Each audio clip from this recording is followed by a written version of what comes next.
You have seen, I'm sure you have, Michael McNamara, Clare Independent TD for Clare in Darlow, he was talking about Shannon Airport. So basically, if anybody hasn't heard about it, it's Aer Lingus. Aer Lingus has a base there, if you may use that word, and it has 130 people employed, which is a good lot of people. 130 people, it's a good lot of people, and it looks like now things don't improve, the government don't intervene, or something like, if something doesn't happen, them 130 people be on the job seekers allowance, so you will have to find a ton of work. And as Michael McNamara said, basically, and again, airlines and things have lost a huge amount of money, the same as many businesses in this country. And as I keep saying, we have to weigh COVID, and we have to weigh the economic and the cost of people's, too, because COVID is, is not the biggest threat.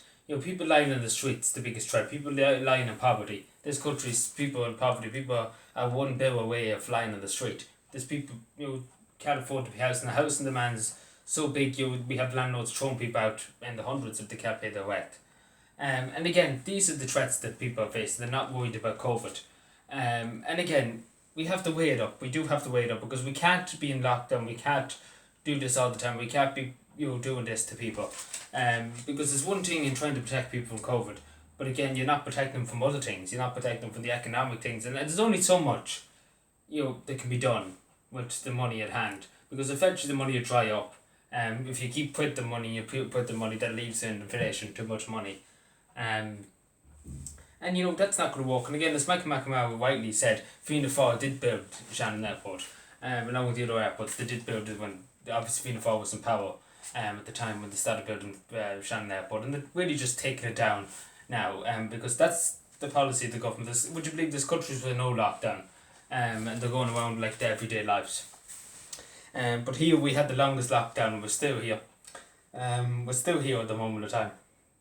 And I know people saying it's to protect people and everything like that. But again, these are 130 people. I'm sure COVID's the least of their worries, to be honest, at the moment, is where the next bill's going to come from. Where's the next food on the table? Where's that going to come from?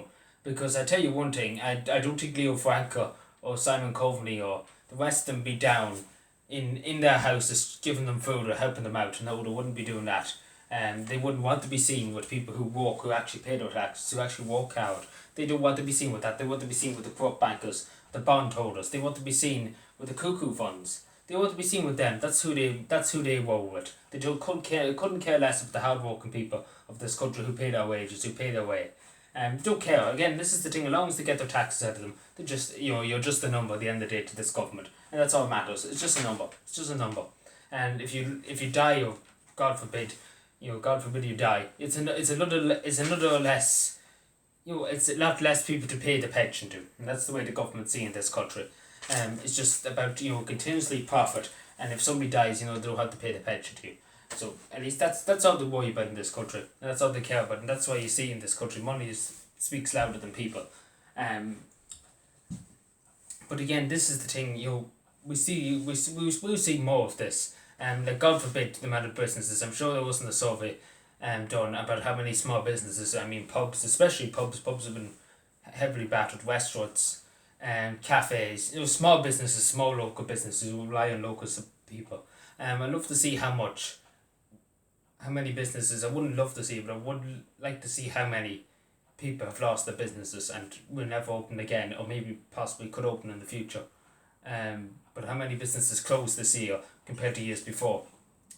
And I'd love to see that. I'd love to see how many it is, because the mainstream media, it's very, it's gone talk about other things. It's talking all the time about COVID. You'd think there wasn't another problem in the country, apart from COVID. If you were listening to RT, the only thing they talk about is COVID and COVID and COVID. And spinning the government's line and trying to make them look like heroes, superheroes. Well, at the end of the day, they're villains, and that's the simple that this country's government is a villain. They're villains. They are really villains. Like, they have a lot to explain themselves for. They have a lot they've done over the past few years. They have a lot they've done themselves. Like me, whole man, he has a lot to explain himself. Same as Simon Harris in the West Ham. Especially Simon Harris, he has a lot to explain about why the Silver check scandal happened on his head. He has to explain that still, and how there's so many young women on their deathbeds because of miscalculation of Silver checks. And we see when I'm actually talking to Silver checks, we see that at the moment.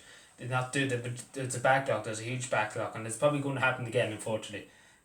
This Suffolk crisis, because there's a huge backlog, and we all know that's probably going to happen again. Unfortunately, there will be so many more people sent to the graves sooner than there should be, and this is the country we live in now.